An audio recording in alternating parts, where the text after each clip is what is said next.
حدیث مبارک کی راځي نبی علیہ الصلوۃ والسلام فرمایي وای کوم انسان چې د ودکیدو نه مخکې دا دعا وای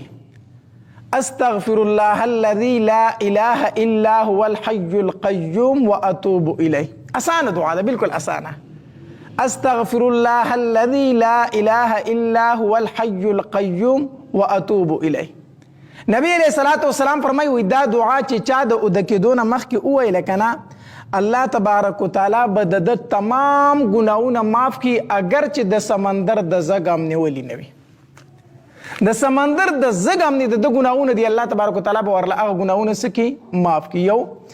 دویم نبی علیہ الصلوۃ والسلام فرمایي وای د ګناونه کو د تمام دنیا د ونو د پاڼو نیولې نه وي الله به ورله معاف کی د دنیا کې څومره ونی دي او دې کې چې څومره فانی د یو انسان ګناونه د دې په مقدار شي حدیث مبارک کې راځي الله تبارک وتعالی به ورله دا هم سکی معاف کی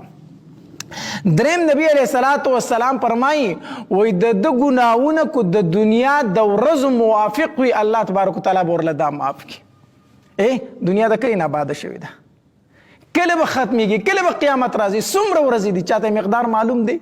نه نو نبی علیہ الصلوۃ والسلام فرمایي کوئی د دې انسان ګناونه د دنیا د ورځو عمر شي بیا به ورته هم د الله تبارک وتعالی معاف کی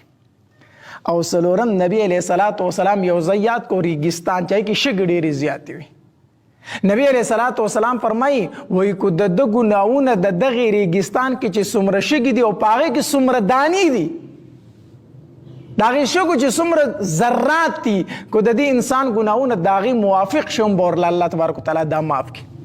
ګوره څومره اسانه وظیفه ده استغفر الله الذي لا اله الا هو الحي القيوم واتوب الیه الله ډیر مهربان ذات دی ډیر مهربان ذات دی خو په شرط دی چې موږ خدا اعمال وکړو کنه دا استغفار چې دی کې الله تبارک وتعالی ډیر زیات برکتونه یې خدي الله تبارک وتعالی د دې ډیر زیات زور ورکړی دی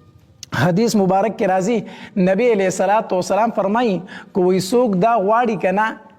چې د قیامت په ورځ باندې د خپل اعمال نامې نه خوشاله شي د خپل اعمال نامه ویني او دا غینه خوشاله شي نو حدیث مبارک کې راځي وای استغفار دی دا انسان ډیر وي د چا په اعمال نامه کې چې استغفار ډیر و دی به د ورځ د قیامت د خپل اعمال نامې نه خوشاله وي راغلی بل حدیث مبارک کې راځي نبی علیہ الصلوۃ والسلام فرمایي وی دا دو فرشتي نه دي کوم چې د انسان اعمال لیکي اعمال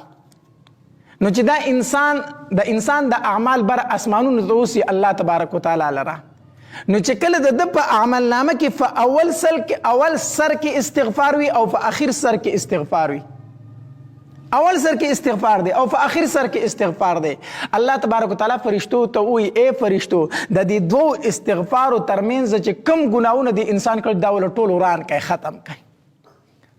نو د ورځې په ابتدا کې هم استغفار ویل پکار دی او د ورځې په انتها کې هم استغفار ویل پکار دی استغفار ډیر زیات ویل پکار دی ځکه علما لیکلي دي وای کم انسان چې استغفار ډیر وي د ګناه نه پاتې کیږي انسان د کمزور دی ګناه خامخا کیږي نو چې کله دی استغفار وای نو د ګناه نه پاتې کیږي الله ډیر زیات مهربان ذات دی حدیث مبارک کې راځي حدیث قدسی دی نبی علیہ الصلوۃ والسلام فرمایي الله تبارک وتعالی فرمایي ما په خپل ځان باندې رحمت د خپل غضب نه مخکې لازم کړی دی